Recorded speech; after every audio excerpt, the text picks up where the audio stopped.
খুব অল্প সময়ের ব্যবধানে পত্রপত্রিকায় বা নিউজে দেখলাম যে শিশু ধর্ষণের মতন একটি নিগৃহীত বা গৃহীত মানে কি বলবো একেবারেই রুচির যে বিকৃত রুচির যে পরিচয় এরকম কিছু ঘটনা আমার চোখে এসেছে। তো ভাবলাম যে ভয়েস অফ লর যারা ফলোয়ার আছেন বা অডিয়েন্স আছে তাদের উদ্দেশ্যে কিছু কথা বলি।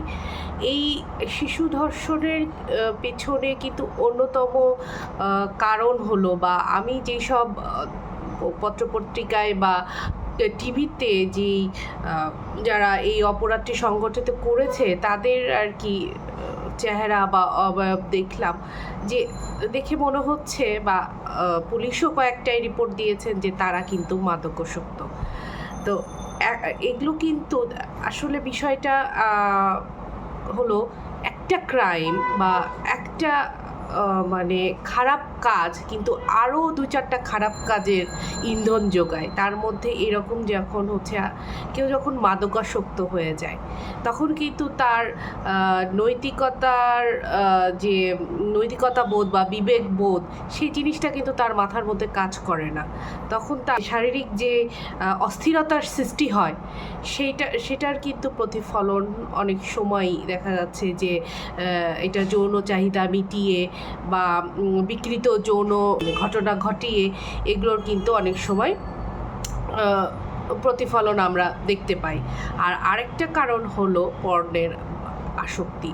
এখন কিন্তু মানুষের হাতে হাতে ফোন। আগে যেমন পর্নোগ্রাফি বা পর্নের বা অ্যাডাল্ট যে ফিল্মগুলো এগুলোর হচ্ছে যারা ল্যাপটপ বা কম্পিউটার ব্যবহার করতেন, মানে অনেকটা একটু শিক্ষিত বা মধ্যবিত্ত মানুষের মধ্যে, কিন্তু এখন এই পর্নোগ্রাফিটা কিন্তু অনেকটা মাদকের মতো। এটা সমাজের একেবারে নিম্ন স্তরে মানুষের কাছে ছড়িয়ে বেরোচ্ছে, কারণ আজকাল মানুষের হাতে হাতে মোবাইল, বিভিন্ন সাইটে তারা এক্সপ্লোর করছে, দেখছে এইসব বিকৃত মানে কাজ কলা বা হচ্ছে যে বিকৃত যে যৌন কর্মগুলো দেখানো হয় সেগুলো কিন্তু তারা আর কি একটা তাদের মনের মধ্যে একটা ফ্যান্টাসি বা একটা মনে হচ্ছে যে না আমাকেও এই কাজগুলো বা এই ঘটনাগুলো ঘটাতে হবে। তখন আর তার উপরে যদি থাকে সে মাদকাসক্ত, এই দুইটার মিলে অনেকেই কিন্তু এরকম বিকৃত কাজ করছে, যার অন্যতম প্রতিফলন হলো শিশু ধর্ষণ। শুধু ধর্ষণ করে ক্ষান্ত হচ্ছে না, ম্যাক্সিমাম ক্ষেত্রে দেখা যাচ্ছে যে এইসব শিশু ভিকটিমদেরকে তারা হচ্ছে হত্যা করছে।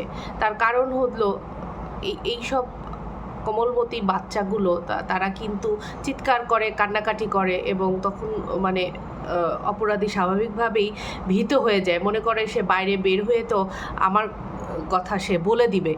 সেই জন্য সে কিন্তু এই সব বাচ্চাদেরকে তারা হত্যা করে ফেলে। হত্যা শুধু তাই না, এবং লাশ বিভিন্ন উপায়ে মানে একেবারে ন্যাক্কারজনকভাবে কেউ মাটিতে পুঁতে রাখছে, কেউ নদীতে ফেলে দিচ্ছে, কেউ হচ্ছে বাঁশঝাড়ে ফেলে আসতেছে, মানে লাশগুলো যেন আর মানে খুঁজে না পাওয়া যায় সহজে।